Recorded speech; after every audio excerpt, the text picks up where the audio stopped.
The morning sun cast long shadows across the military training ground as Captain Sarah Mitchell adjusted her tactical vest one final time. Today marked the beginning of the most challenging assessment of her 12-year military career.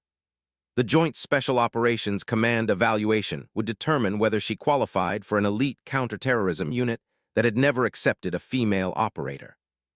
Sarah had fought for this opportunity through years of exceptional service records, commendations, and relentless preparation. Her commanding officers had initially resisted her application, citing the physical and psychological demands of special operations. However, her performance in Afghanistan had been undeniable.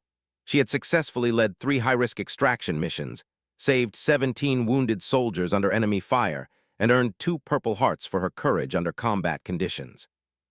Standing 5 feet 6 inches tall with auburn hair pulled back in a regulation bun, Sarah appeared unremarkable among the towering male candidates surrounding her. The other applicants exchanged skeptical glances as she checked her equipment.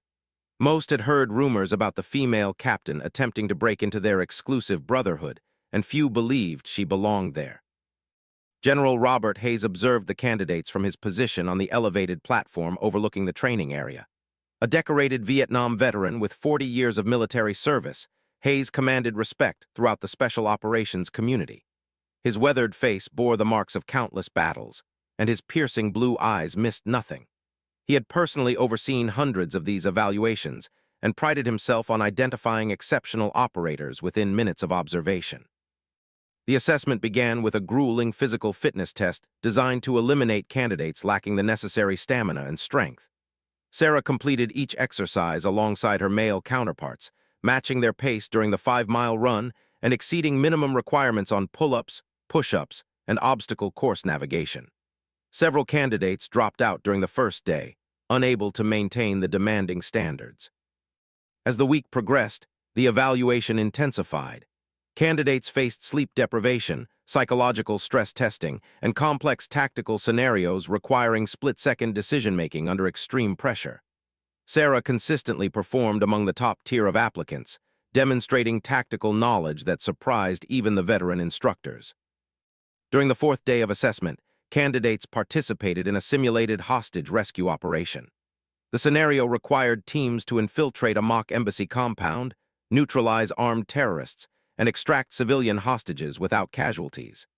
Sarah found herself assigned to a 4-person team led by Master Sergeant David Rodriguez, a former Army Ranger with 15 years of special operations experience.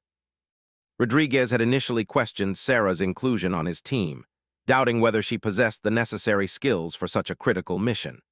However, as they planned their approach, her strategic insights and attention to detail impressed him.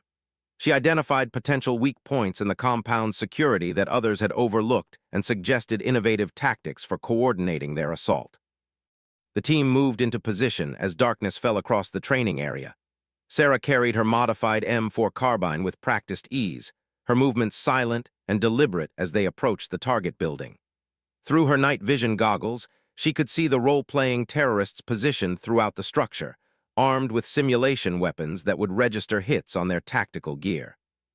General Hayes watched the operation unfold through multiple camera feeds, studying each team's performance with clinical precision. He had observed Sarah's progress throughout the week with growing interest. Her technical proficiency was undeniable, but special operations demanded more than mere competence. The job required individuals capable of making life-or-death decisions under unimaginable stress while maintaining absolute precision and composure. As Sarah's team prepared to breach the embassy compound, she noticed movement in an upper window that others had missed. A terrorist was repositioning to target the main assault team with a sniper rifle. Without hesitation, she signaled to Rodriguez using a complex series of hand gestures that immediately caught his attention. The signals were precise, efficient, and completely silent, conveying detailed tactical information about the threat location and recommended response. Rodriguez froze in recognition. The hand signals Sarah was using belonged to a classification level far above standard military training. These were specialized communications developed exclusively for the most elite special operations units, signals that required years of advanced training to master. Very few people outside of Navy SEALs, Delta Force, and similar Tier 1 units even knew these signals existed. The implications were staggering. Either Sarah had somehow gained access to classified special operations training, or her background contained elements that nobody, including General Hayes, fully understood. Rodriguez completed his portion of the mission while processing this revelation, but his mind raced with questions about his teammates' true qualifications and experience. Meanwhile, General Hayes continued monitoring the exercise from his observation post, unaware of the extraordinary development occurring within Sarah's team. He remained focused on evaluating overall team performance, tactical decision-making, and individual leadership capabilities. The assessment would conclude in 2 days, and he needed to identify candidates worthy of joining America's most elite fighting units. Sarah maintained her professional composure throughout the remainder of the exercise, but she realized her unconscious use of classified signals might have revealed more about her background than intended. Her previous assignments had included temporary attachments to special operations units during overseas deployments, experiences that were classified at levels requiring special security clearances. As the simulated hostage rescue concluded successfully, Rodriguez approached Sarah with a mixture of respect and curiosity. He had worked alongside some of the military's most elite operators, but few had demonstrated the level of tactical sophistication he had just witnessed. Her ability to identify threats, communicate complex information silently, and adapt to rapidly changing circumstances suggested training far beyond standard infantry or officer instruction. The candidates returned to their barracks for debriefing and preparation for the next day's challenges. Sarah knew that her performance was being evaluated at multiple levels, but she remained uncertain whether her advanced training would be viewed as an asset or a complication.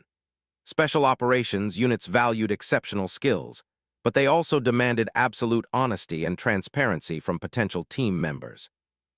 General Hayes concluded his evening assessment review with growing conviction that this evaluation cycle had produced several outstanding candidates. However, he remained unaware that one of those candidates possessed qualifications that would fundamentally challenge his assumptions about special operations training and the evolving role of women in America's most elite military units. The 5th day of assessment brought the most challenging test yet, a complex urban warfare simulation that would push every candidate to their absolute limits. Sarah woke before dawn, her muscles aching from the previous day's intensive exercises, but her determination remained unwavering. She had come too far to allow physical discomfort to compromise her performance.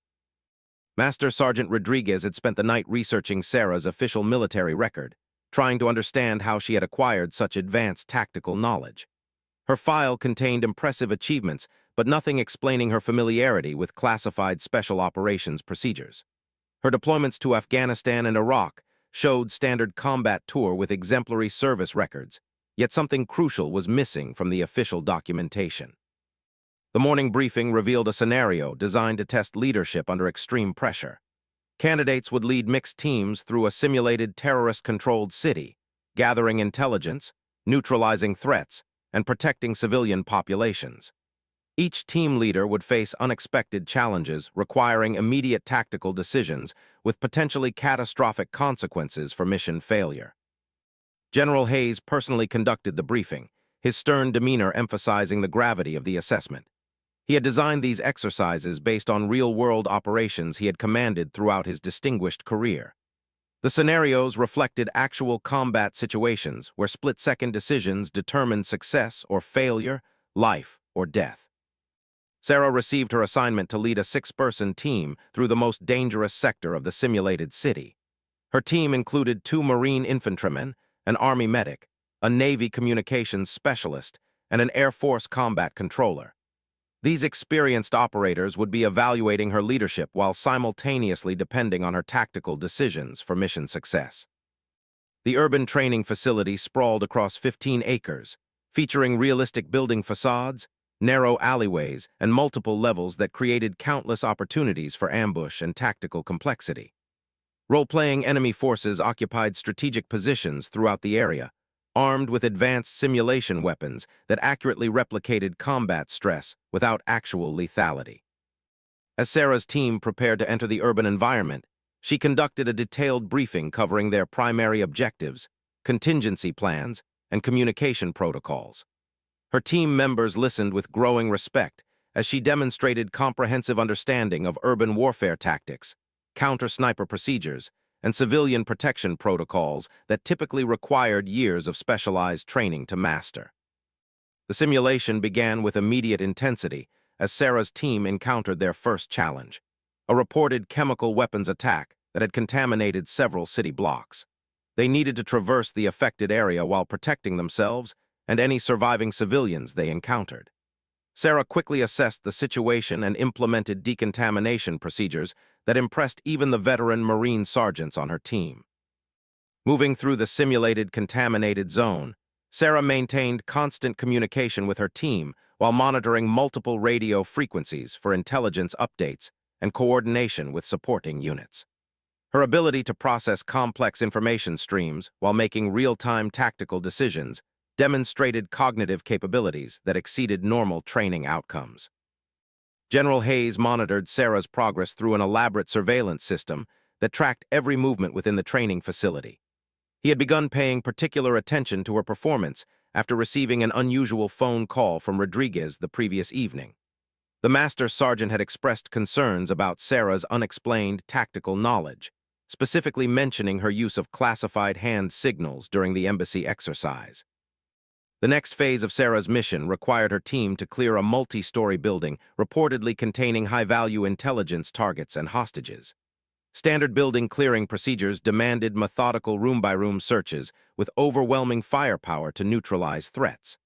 However, Sarah identified an opportunity to use more sophisticated tactics that would minimize risk to potential hostages while ensuring mission success. She positioned her team members according to advanced special operations protocols that most infantry soldiers never learned. Her communication methods, movement patterns, and tactical decision-making reflected training consistent with Tier 1 special operations units.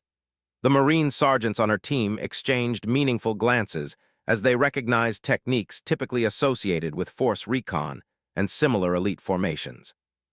During the building clearing operation, Sarah encountered a scenario specifically designed to test moral courage under pressure. Intelligence indicated that enemy combatants were using civilian hostages as human shields while preparing to detonate explosive devices that would collapse the entire structure. She had seconds to make a decision that would determine the fate of innocent lives and mission objectives. Without hesitation, Sarah implemented a complex tactical maneuver that required precise coordination between all team members. She directed the combat controller to coordinate suppressive fire from supporting units, while simultaneously ordering the medic and communications specialist to establish an evacuation route for rescued hostages. Her plan demonstrated strategic thinking that impressed the evaluation observers monitoring from their control room. The operation succeeded flawlessly. Sarah's team neutralized all enemy threats, secured the intelligence objectives, and evacuated 12 simulated hostages without casualties. Her performance exceeded the standards typically achieved by candidates with extensive special operations backgrounds, yet her official record contained no indication of such advanced training. As the exercise concluded, General Hayes descended from his observation post to conduct personal debriefings with team leaders. He had observed thousands of military exercises throughout his career, but Sarah's performance had raised questions that demanded immediate answers. Her tactical sophistication suggested training that should have appeared in her security clearance documentation and military personnel files. Sarah approached the debriefing session with growing apprehension. She understood that her unconscious use of advanced techniques had likely attracted unwanted attention from evaluation supervisors. Her background included classified assignments that couldn't be discussed without proper security protocols, yet explaining her capabilities might require revealing information that could compromise ongoing operations. The debriefing room was sparse and professional, containing only a metal table, 3 chairs, and recording equipment for official documentation. General Hayes sat across from Sarah, his weathered hands folded as he studied her with the intensity that had made him legendary among special operations communities. His reputation for uncovering deception and identifying exceptional talent was well established throughout military leadership circles. Rodriguez entered the room carrying Sarah's complete military file, along with additional documentation he had requested through classified channels. His expression remained neutral, but Sarah detected subtle signs of respect mixed with professional curiosity. He had commanded elite operators throughout his career and recognized genuine expertise when he observed it in action. General Hayes began the debriefing with standard questions about tactical decision-making, leadership challenges, and lessons learned during the exercise. Sarah responded with professional precision, explaining her reasoning for specific choices while acknowledging areas where different approaches might have been equally effective. Her answers demonstrated both confidence and intellectual humility that impressed both senior leaders. However, the conversation took an unexpected turn when General Hayes leaned forward and asked a direct question that would fundamentally change the trajectory of Sarah's military career.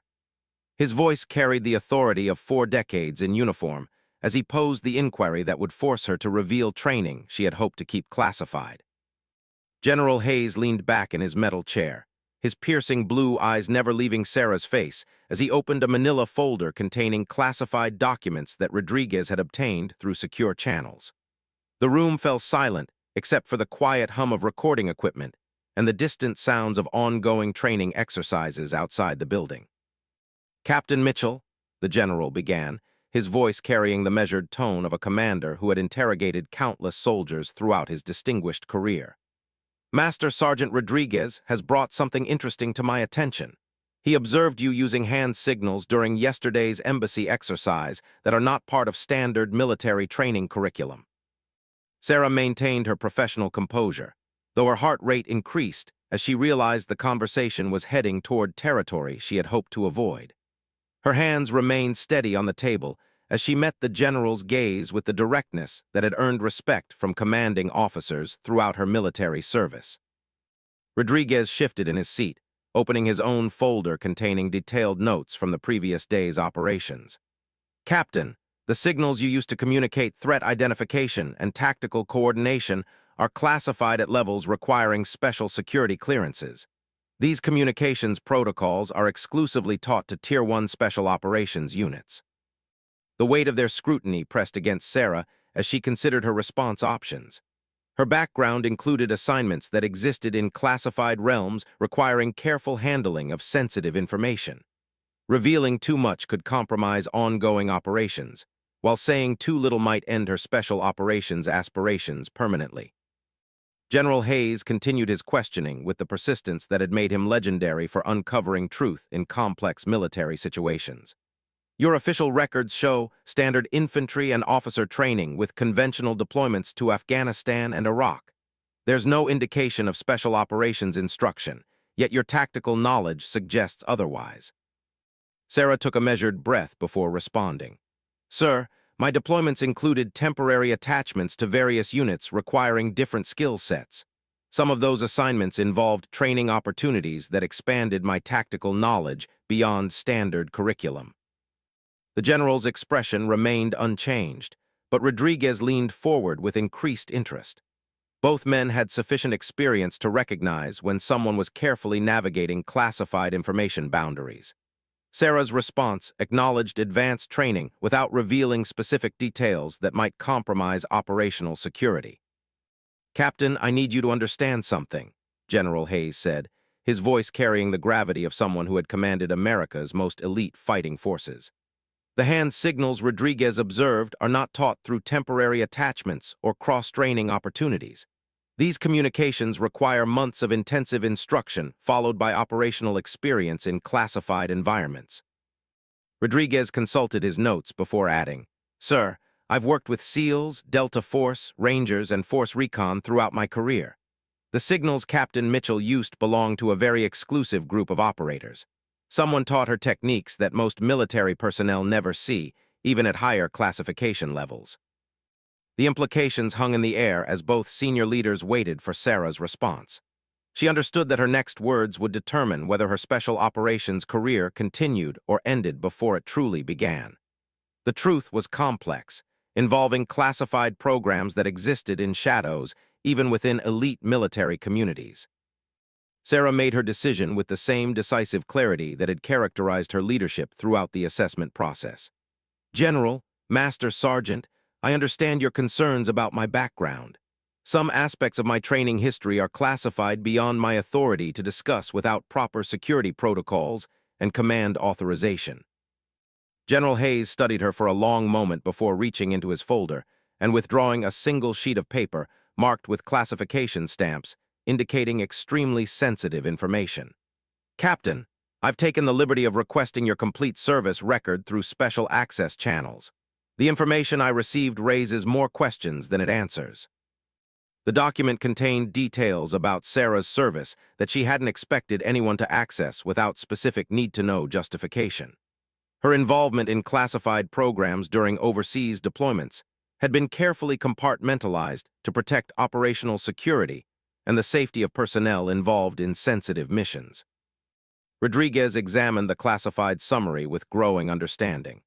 Captain Mitchell, this indicates you participated in joint operations with special mission units during your deployment to Afghanistan. These weren't temporary attachments or training opportunities. You were embedded with operational teams conducting classified missions. Sarah nodded slowly, realizing that further evasion would be counterproductive and potentially damaging to her credibility. Yes, Master Sergeant. My language skills and intelligence analysis capabilities resulted in assignments with units requiring those specific qualifications. The training I received was necessary for mission success and force protection. General Hayes leaned forward, his interest clearly piqued by this revelation. What languages, Captain, and what type of intelligence work? Arabic, Pashto, and Farsi, sir. I provided real-time translation and cultural intelligence for direct action missions requiring interaction with local populations. The work often involved accompanying special operations teams into contested areas where my linguistic abilities were critical for mission objectives. Rodriguez whistled softly as he processed this information. General, if Captain Mitchell was working with direct action teams in Afghanistan, she would have received survival, evasion, resistance, and escape training along with advanced combat skills. That would explain her tactical knowledge and familiarity with special operations procedures. The conversation was interrupted by a knock on the door as a young sergeant entered with an urgent message for General Hayes. After reading the brief communication, the general's expression shifted to one of increased intensity and focused attention on Sarah. Captain, I've just received word that there's been an incident at the training facility. A candidate has suffered a serious medical emergency during the final phase exercise, and the situation has become complicated. I'm suspending this debriefing to address the crisis, but I want you to accompany me. Your medical training and language skills may be relevant. Sarah stood immediately, her professional instincts overriding any personal concerns about her ongoing evaluation. What's the nature of the medical emergency, sir? One of the international observer candidates, a Pakistani Army officer, has collapsed during the stress testing phase. He's unconscious, and our medics are having difficulty communicating with his emergency contact information, which appears to be entirely in Urdu and Arabic. Rodriguez gathered his papers quickly as they prepared to leave the debriefing room. Sir, if the medical situation is complicated by communication barriers, Captain Mitchell's linguistic abilities could be crucial for proper treatment and family notification procedures. As they hurried toward the medical facility, General Hayes realized that the interrupted debriefing had revealed more about Sarah's qualifications than hours of formal questioning might have accomplished. Her willingness to immediately shift focus to assisting with a medical emergency demonstrated the selfless commitment that characterized the best special operations personnel.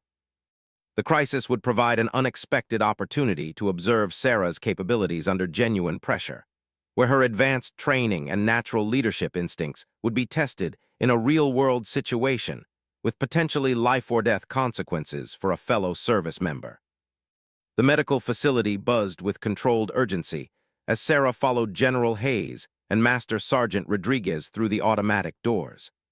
The Pakistani Army officer, Major Rashid Malik, lay unconscious on a stretcher surrounded by military medics who were working frantically to stabilize his condition while struggling with critical communication barriers. Dr. Jennifer Parks, the facility's senior medical officer, approached General Hayes with obvious frustration etched across her face. Sir, Major Malik collapsed during the psychological stress testing phase. His vital signs indicate severe dehydration complicated by what appears to be a pre-existing medical condition. We found medication in his personal effects, but all the labels and instructions are in languages our medical team can't read. Sarah immediately stepped forward, her eyes focusing on the medication bottles that lay scattered on a nearby table. "May I examine those medications, doctor? I might be able to provide translation assistance." Dr. Parks handed Sarah the prescription bottles while explaining the urgency of the situation. "We need to understand what conditions he's treating and whether these medications could be causing adverse interactions with his current stress levels. His emergency contact information is also entirely in foreign languages." Sarah quickly scanned the medication labels, her linguistic training allowing her to rapidly process the Arabic and Urdu text.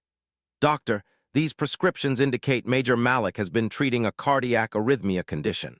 The primary medication is a beta blocker that should have been disclosed during medical screening, and the secondary prescription appears to be for anxiety management."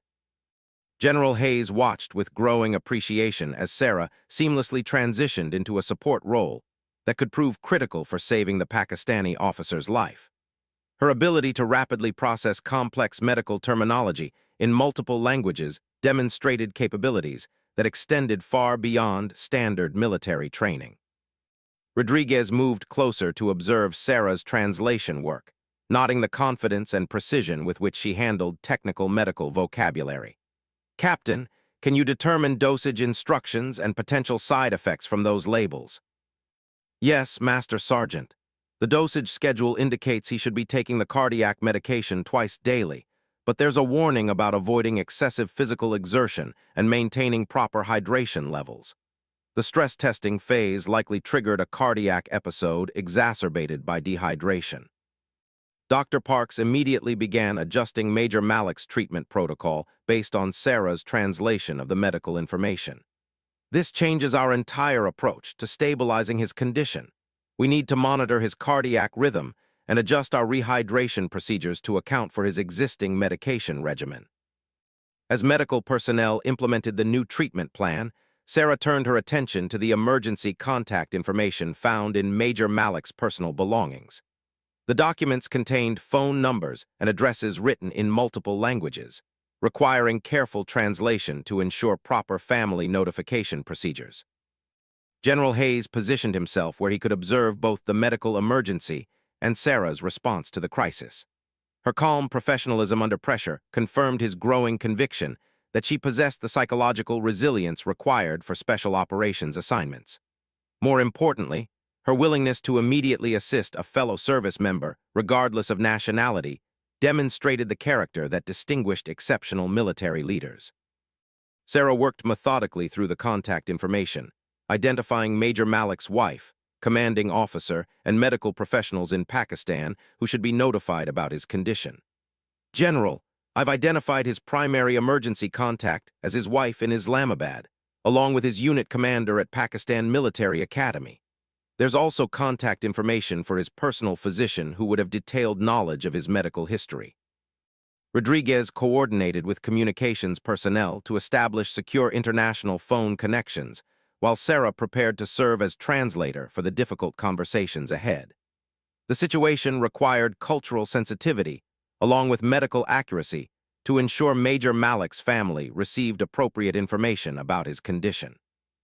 Dr. Parks approached Sarah with additional questions about medication interactions and treatment protocols that might be culturally specific to Pakistani medical practices.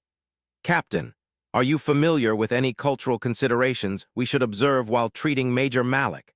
Some medical practices vary significantly between different regions and military traditions." Sarah paused thoughtfully before responding, drawing on cultural knowledge she had acquired during her classified assignments in South Asia. "Doctor, Pakistani military medical protocols are similar to British standards due to historical military connections. However, family notification procedures are extremely important in their culture, and his wife should be included in all major medical decisions if possible." The first international phone call connected Sarah with Major Malik's wife, requiring her to carefully explain the medical situation in Urdu while providing reassurance about his condition and the quality of care he was receiving. The conversation demanded both linguistic precision and emotional sensitivity as she navigated cultural expectations around medical emergencies. General Hayes listened to Sarah's phone conversation with growing admiration for her cultural competency and communication skills. Her ability to provide detailed medical information while maintaining appropriate cultural sensitivity demonstrated training that extended far beyond standard military language instruction. As Major Malik's condition stabilized under the adjusted treatment protocol, Dr. Parks expressed gratitude for Sarah's critical assistance. "Captain, your translation work potentially saved Major Malik's life. Without understanding his medication regimen and medical history, we might have administered treatments that could have caused serious complications."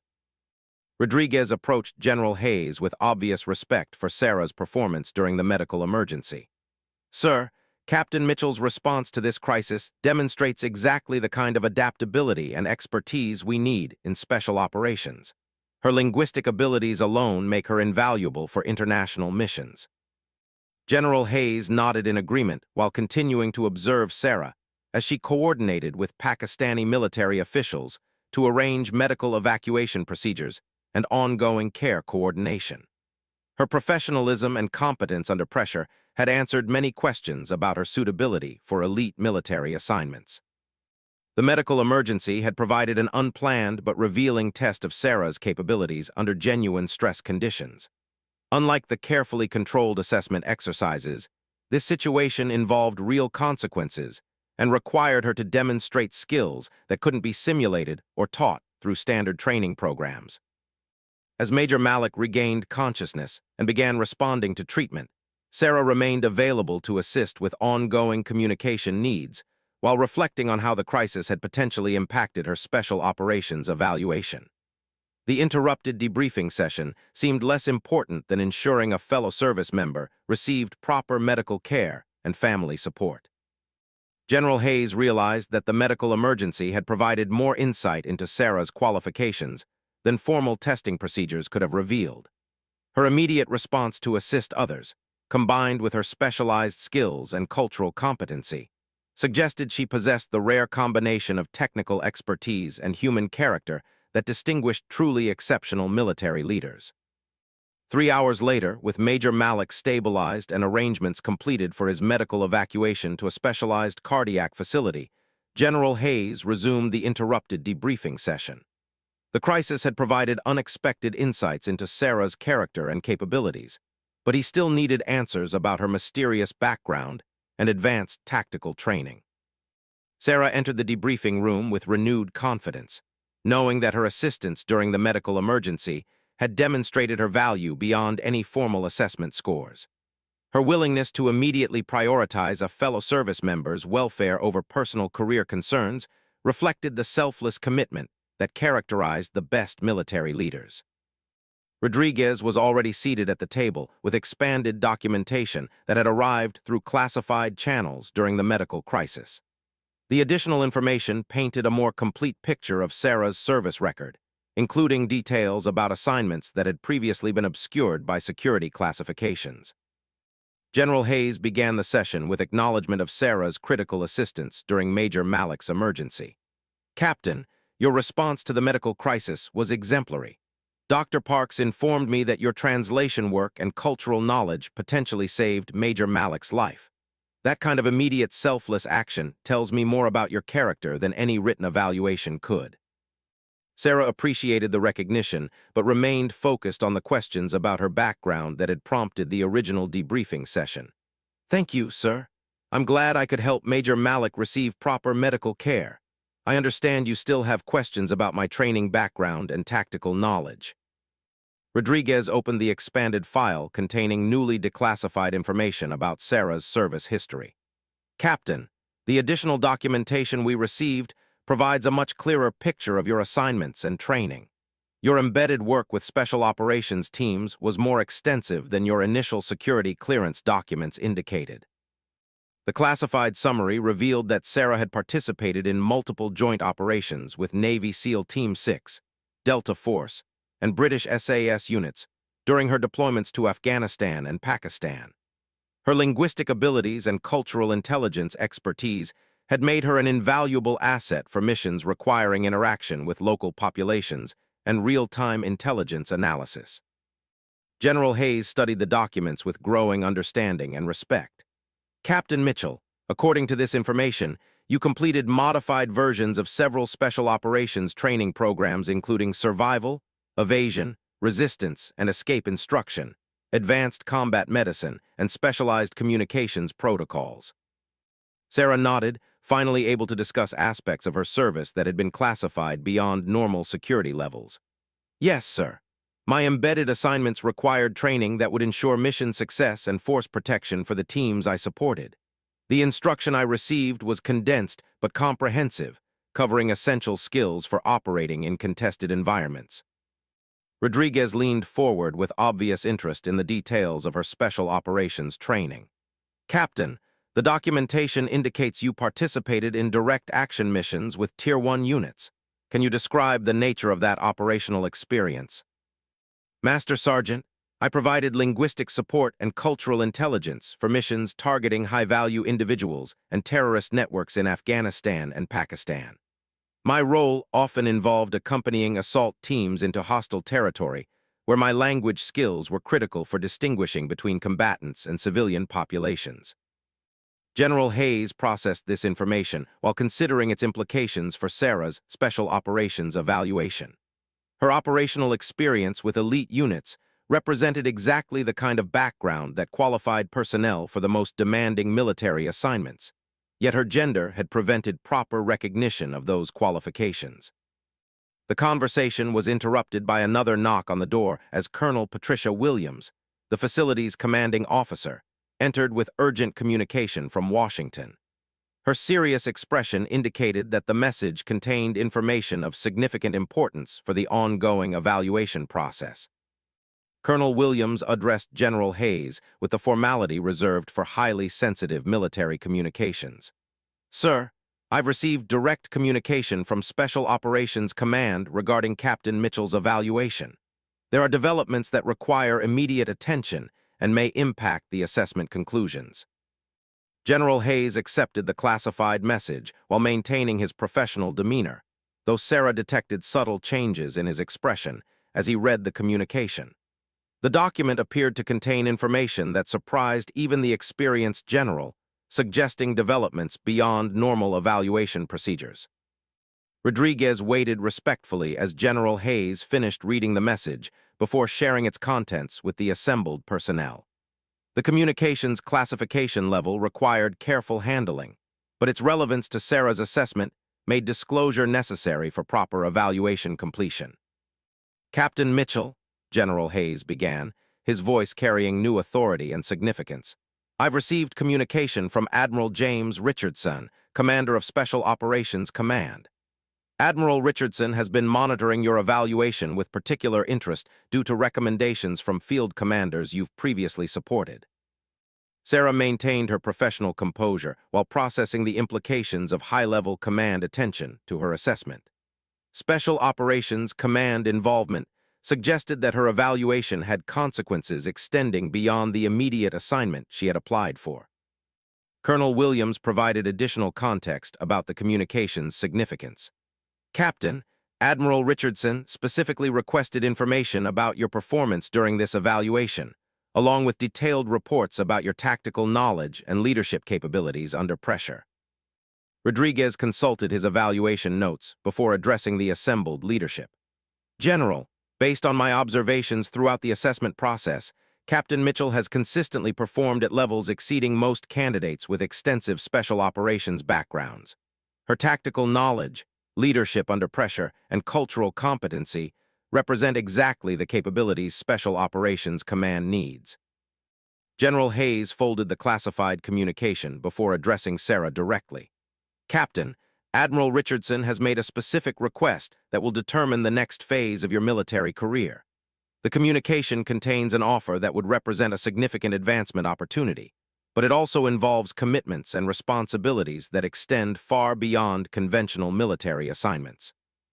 Sarah recognized that this moment would define her future military service and potentially impact special operations policies regarding female personnel.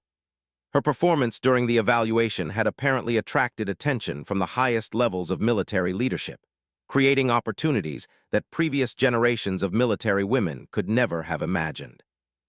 The weight of the decision ahead pressed against her as she considered the implications of Special Operations Command's interest in her qualifications. Her response would determine whether she joined the ranks of America's most elite military units or continued serving in conventional assignments that, while honorable, wouldn't fully utilize her unique capabilities and training. General Hayes prepared to share Admiral Richardson's specific offer, knowing that Sarah's answer would impact not only her individual career, but also the future integration of qualified female personnel into special operations units that had traditionally excluded women from their ranks. General Hayes cleared his throat, the gravity of the moment evident in his weathered features as he prepared to share Admiral Richardson's communication with Sarah.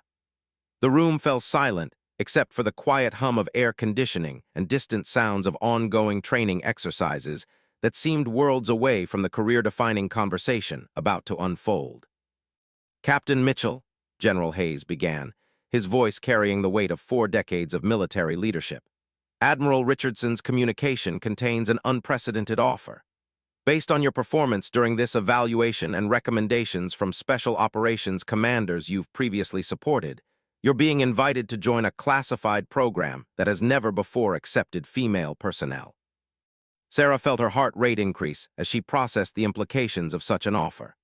Throughout her military career, she had consistently pushed against barriers that limited opportunities for qualified women, but this invitation represented a breakthrough that could reshape special operations policies for future generations. Colonel Williams provided additional context about the program's significance. "Captain, the invitation comes with several important considerations.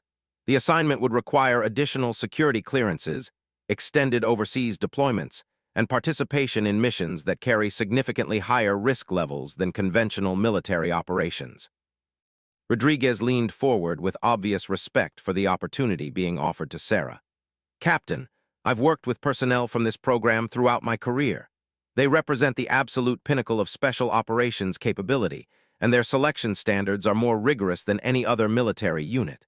Admiral Richardson's invitation indicates recognition of your exceptional qualifications." General Hayes continued reading from Admiral Richardson's communication.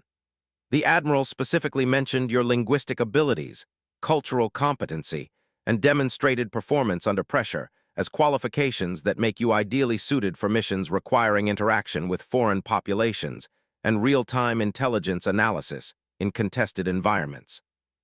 Sarah considered the offer while reflecting on the journey that had brought her to this moment. Her years of preparation, rigorous training, and determination to prove herself among America's elite warriors had culminated in an opportunity that exceeded her highest aspirations. However, she also understood the significant personal and professional commitments that such an assignment would require. "Sir," Sarah responded with measured consideration, "I'm honored by Admiral Richardson's confidence in my abilities. Can you provide more details about the specific nature of the assignment and training requirements?" Colonel Williams consulted additional classified documents before responding. "The program involves embedded assignments with joint special operations teams conducting sensitive missions in multiple theaters. Your role would combine linguistic support, cultural intelligence, and direct operational participation in missions requiring the highest levels of tactical expertise." Rodriguez added his perspective based on extensive experience working with similar programs. "Captain, this assignment would make you one of the first women to serve in direct combat roles with Tier 1 Special Operations units. Your success would establish precedent for future integration policies and could fundamentally change opportunities for qualified female personnel."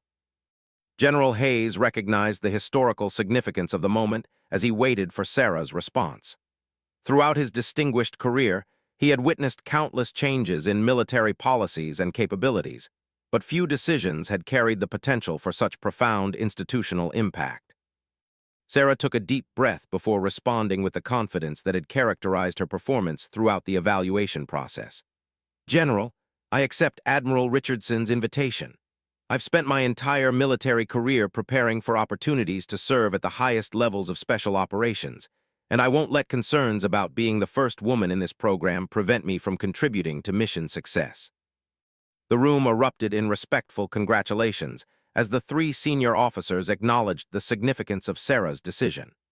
Colonel Williams initiated procedures for processing the additional security clearances and training requirements, while Rodriguez began coordinating with Special Operations Command for transition planning.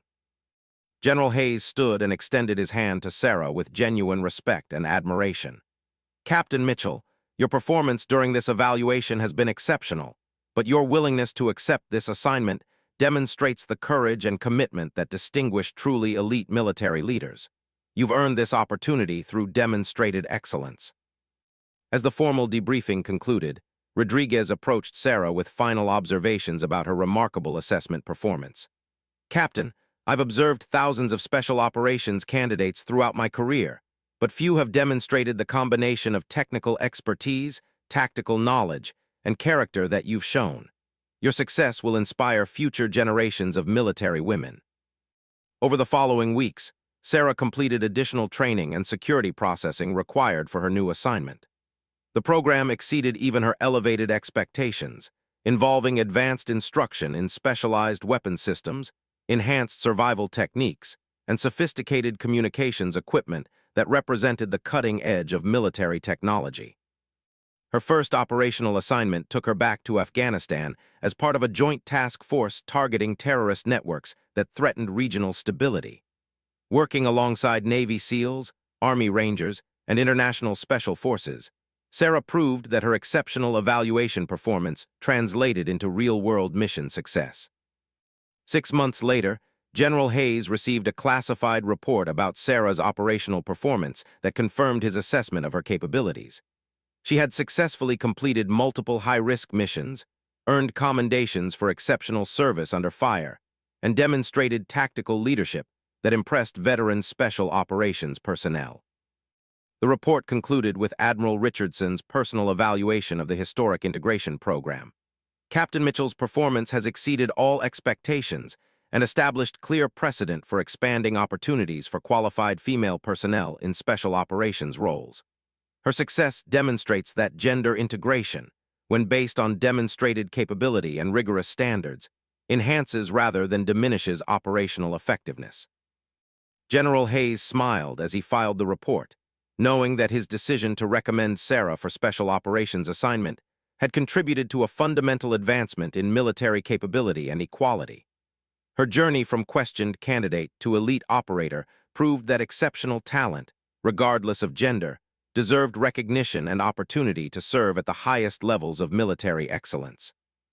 Sarah's success opened doors for other qualified women to pursue special operations careers, fundamentally changing policies that had limited opportunities based on gender rather than demonstrated capability.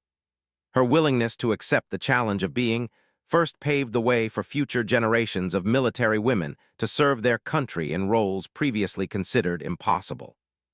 The hand signals that had initially raised questions about her background became symbols of the advanced training and exceptional qualifications that made her one of America's most elite warriors, proving that excellence recognizes no boundaries when supported by courage, determination, and unwavering commitment to mission success.